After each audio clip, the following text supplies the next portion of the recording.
and a thing called the Xbox Series S. Now, we all know about the Xbox Series X, but there was rumors about something called an Xbox Series S as well. And so last week, they came out with a tweet, and they're like, you know what? Fine, it's out in the open. We admit it. It's a thing. And so they announced that the price of the Xbox Series S is going to be $299 US. Subsequently, they have announced that the Series X is going to be $499. So basically $500 and $300 respectively. Now, for people that are wondering, okay, well, what's the Series X? What's the Series S, and what is it compared to the Series X? Well, it's basically a Xbox Series X Lite. So this is kind of an interesting thing because in the previous console generations, they recently release a console and then they release a later one, such as the PS2 Slim and the PS3 Slim, or the Xbox One S. They basically would release a scaled-down version of it, but it's functionally the same. And then in this previous generation, we had the mid-cycle upgrades, which were the PlayStation Pro and the Xbox One X. So now Microsoft's kind of doing this new thing where they have their flagship model, but they're actually offering a pared-down model at a cheaper price. So it is $200 cheaper? No, $300 cheaper. $200 cheaper. It is $200 cheaper, but it is actually less than the X. So, for example, the Xbox Series X is, they keep touting the fact that it's going to be having 12 teraflops. The Series S is only going to have 4. So it is actually a smaller X. It's weaker as well. Another thing is, for example, the RAM is going to be lower. And while the Xbox Series X is going to have native 4K, 60 frames per second, and up to 120 frames per second at a time, the Xbox Series S is only going to do 1440 at 60 frames per second, up to 120. So it's not going to be doing that 4K that the Xbox Series X is designed to do. It is also digital only, so it will not have a disk drive. And the other thing that's kind of interesting is that actually a lot of the Xbox One games are getting upgrades when they move into the Xbox Series, the Series X. Sorry, I keep screwing myself up. So, for example, Cyberpunk is going to be releasing on the base console, on the Xbox One, but there's going to be an upgraded version of Cyberpunk on the Series X. Now, the Series S is going to be an upgraded version from the Xbox One. However, it is not getting the Series X upgrade. They will be getting their own upgrades because they are not quite as capable as the X Series. So it's kind of an interesting move on Microsoft's part. We haven't really seen something like this before.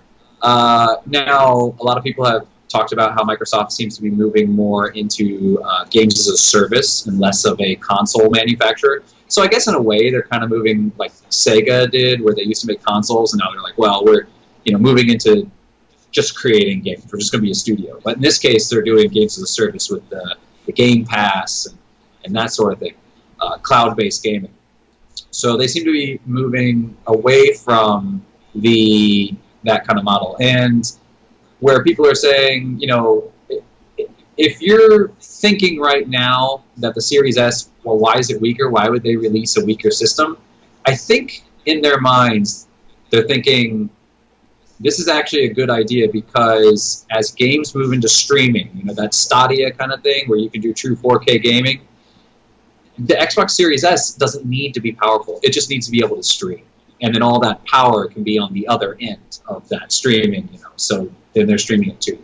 So I think that this kind of game, that the Xbox Series S, it's probably not going to be for the hardcore gamers. It's probably more for people that are more casual. They don't really care about 4K. 4K is not important. I think 1440 is good enough. It still looks great. I mean, a lot of people now are perfectly happy with 1080. So that sort of thing, and then maybe kind of a future-proofing thing where, in the future, if I'm going to be moving into streaming, this is kind of my options there. So it is kind of an interesting move by Microsoft, but it'll be interesting to see where they go with it.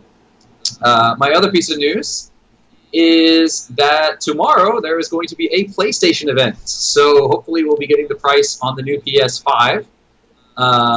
Currently, the rumors are saying that the regular PS5, the one with a disc, is going to be $499, which is going to compete with the Xbox Series X. And the discless version is going to be $399, so it is going to be priced between the Series S and the Series X. However, the difference in the PlayStation 2, PlayStation 5 models are that they are actually identical systems. It's just one comes with a disk drive and one does not. There's not a pared down version. They are identical in every way, with the exception of the disk drive. So hopefully we'll be able to get those prices tomorrow. They've already released the box content, so they've already released the things that you're going to find in the box, which is basically just going to be your PlayStation 5. It's going to come with its SSD. Solid state drive. It's going to come with a controller and all the power cables, so that's all coming in the box. And the other thing that I am looking forward to that is slightly related to what we were talking about before, there's been a lot of speculation that it is possible that Final Fantasy 16 will be announced at tomorrow's event as a PlayStation timed exclusive. So that might be a possibility. I'm excited for it. If you're a JRPG fan, I think you'll be excited for it as well. So what about you, Korean? What's your news? A quick question. Sure. For tomorrow's event, Yes. what is something you're predicting or you're expecting? What is one prediction that you would like to make about tomorrow's event? I am predicting the price. I think that there's been rumors around that the PlayStation was actually the lower model, or the discless model was going to be priced at $499, and the regular one was priced at $599, and then after the Xbox announcement, they decided to lower the price of both. I don't know if that's true. But my prediction is that the higher-end PlayStation will be the same price as the Xbox Series X. As far as what else might be revealed, I am hoping that we can get some more information on the DualSense 5, just so that we can see kind of some of the haptic feedback and some of the things we can get. I was reading an article where it was a producer of horror games, and they were talking about the future of horror games and how the DualSense is really, really great.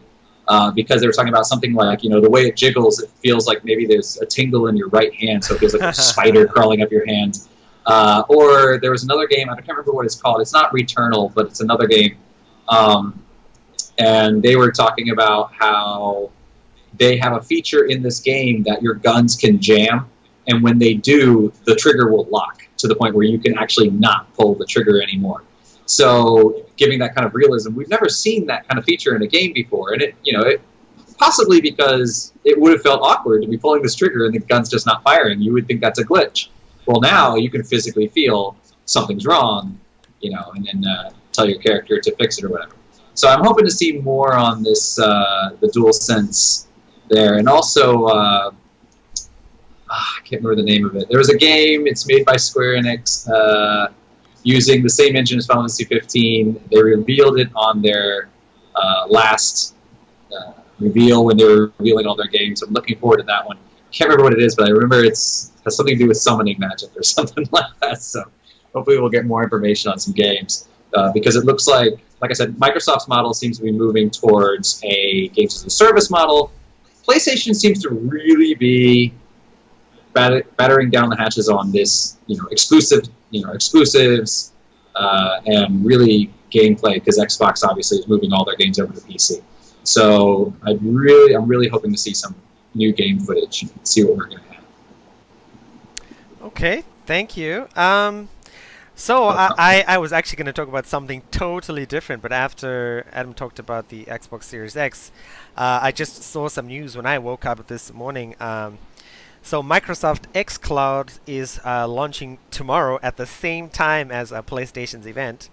So if you guys don't know, Microsoft xCloud is Microsoft's sort of streaming service for games at the moment. At the moment, we've got NVIDIA's GeForce, but that's only available in America.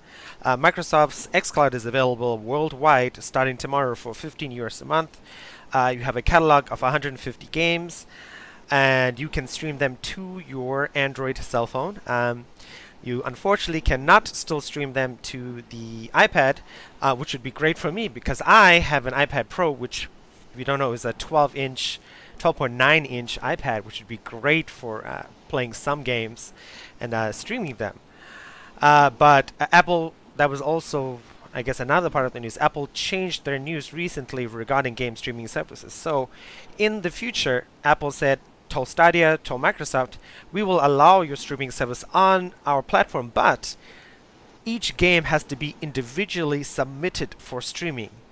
And Microsoft and Google bothly told Apple, yeah, that's crazy. We're not going to do that. Because if you look at it, for Netflix, Netflix has a whole bunch of movies, TV shows. They're not. Imagine if you had to individually submit every single Netflix TV show and movie to Apple. That would be crazy to find something on the App Store. And Microsoft is right. I've used to be an Xbox Game Pass user. I paid for it for quite a few months before my gaming backlog, listen to last week's episode, became too much. And the coolest thing about Game Pass is just you log in, you click on a game. For the regular Game Pass, not the streaming one, it installs. Sweet, you get to play. You get to play the whole game. There's no buts or ifs, or then there's no gate-locked content or gate-kept content.